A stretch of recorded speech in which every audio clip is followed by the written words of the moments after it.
जय माता दी, जय महाकाली। बाबू, पहले तो सबसे बड़ी ये बात है कि आजकल साधक जो होते हैं ना, गुप्त रूप में भी रहते हैं। गुप्त रूप में यानी कि कोई भी वस्त्रों से कभी भी आप जजमेंट नहीं कर सकते कि इसने ये साधक होगा। कभी भी करना भी नहीं चाहिए, ठीक है। आपको क्या पता, जो कोट पैंट वाला है वो पता नहीं कितना बड़ा साधक होगा, क्या कर दिया होगा उसने, कितनी तपस्या करी होगी, कितनी सिद्धियां करी होगी और कितना कुछ गुणगान होगा उसके अंदर, नहीं पता लगता। ये हम पहरावे से नहीं जजमेंट कर सकते। लोग अक्सर ये जजमेंट जरूर करते हैं जो पखंडी होते हैं। देखो, बुरा नहीं मानना, पखंडी होते हैं जो बड़े बड़े टीके लगा देते हैं। भाई मुझ पे मत लेना, मैं तो टीका वैसे ही लगाती हूँ शौक से, है ना।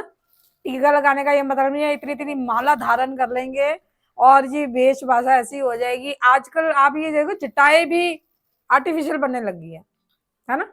जो जटाएं हैं आर्टिफिशियल बनने लगती है। असली साधक आपको कहाँ मिलेंगे? यहाँ पे है ही नहीं है, यहाँ पे है ही नहीं है। और वो छुपे होते हैं, छुपे होते हैं, वो सामने ही नहीं आते, कभी भी कभी नहीं आएंगे। जो असली साधक होंगे वो कभी भी दुनिया के सामने नहीं आएंगे, क्योंकि उन्हें दुनियादारी से कुछ नहीं लेना भैया। मोक्ष में होते हैं वो, परम मोक्ष में होते हैं।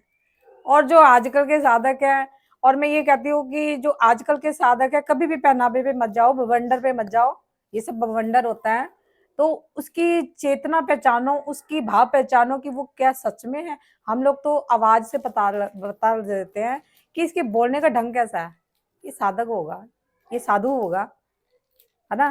तो साधकों को पहचानने का मतलब आपको मैं यही बताती हूँ कि जो साधक है वो कभी भी पहनावे से उसको जज नहीं किया जाता कि ये असली साधक है।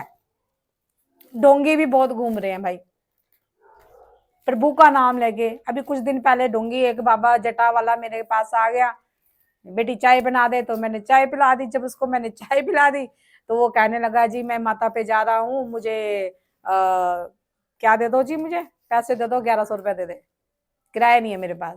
मैंने कहा देखो बाबा, जितनी मेरी श्रद्धा मैंने उतना दे दिया, जो मेरे हाथ में था मैंने वही दे दिया उनको। लेकिन जो असली साधक होगा ना, वो चुप करके चला जाएगा, आपने जो भी दिया चलो अभी झोली में डाल लिया। अलख निरंजन, ठीक है जी। जैसे नांगे साधु थे जी, नांगा भगत थे जी, मुचंदर नाथ जी थे, और क्या कहते हैं उसे, गुरु गोरखनाथ जी थे, ठीक है जी। गुरु गोरखनाथ जी थे, वो देखो आजकल नजर नहीं आते, लेकिन उनका नाम कितना चलता है, ये देखो। और ये गुरु गोरखनाथ के जो साधु संत होंगे ना, ये कहीं नहीं मिलेंगे आपको। आ जाते हो ना ज्वाला माता मंदिर, वहां पे गोरख डब्बी है, तो वहां पे गुरु गोरखनाथ जी सिर्फ एक दिन के लिए आए थे, सिर्फ एक दिन के लिए आए थे।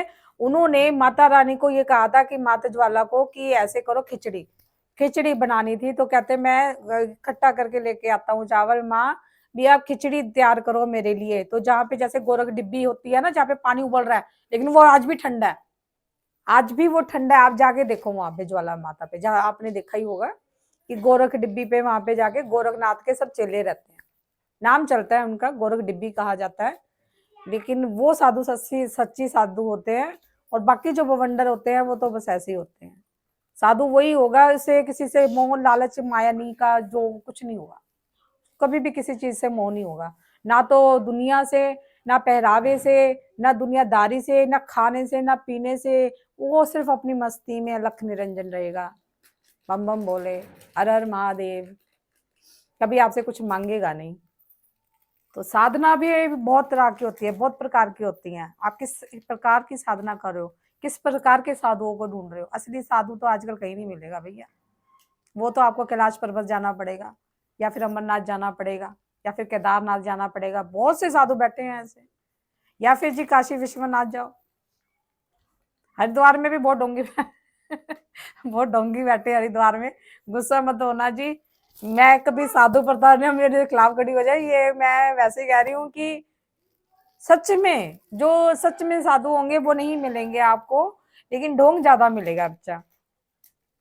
ये माला पहनने से, इतने बड़े बड़े टीके लगाने से या कुछ करने से साधु थोड़ा। एक साधु सिंपल भी होता है, आपको पता नहीं लगेगा वो साधु है, चुप करके निकल गया। कोट पैंट में भी साधु होते हैं। साधु कौन है आपको ये पता है? साधु कौन है? जिससे किसी से कुछ लेना देना नहीं है, किसी से कुछ लेना देना नहीं है। साधु वो है जिसने अपना सब कुछ त्याग दिया, वो साधु है। जिसने अपना परिवार त्याग दिया, वो साधु है। जिसने अपना कहते हैं ना, लालसा, काम, क्रोध, मोह, लोभ, अहंकार, ये त्याग दिया, वो साधु है। तो साधु ये है बेटा। तो ये नहीं है कि साधु आप उसी को ही मानोगे कि वो आपको जादू टोना करके दिखाएगा, ये करके दिखाएगा, वो करके दिखाएगा, तो वो साधु है।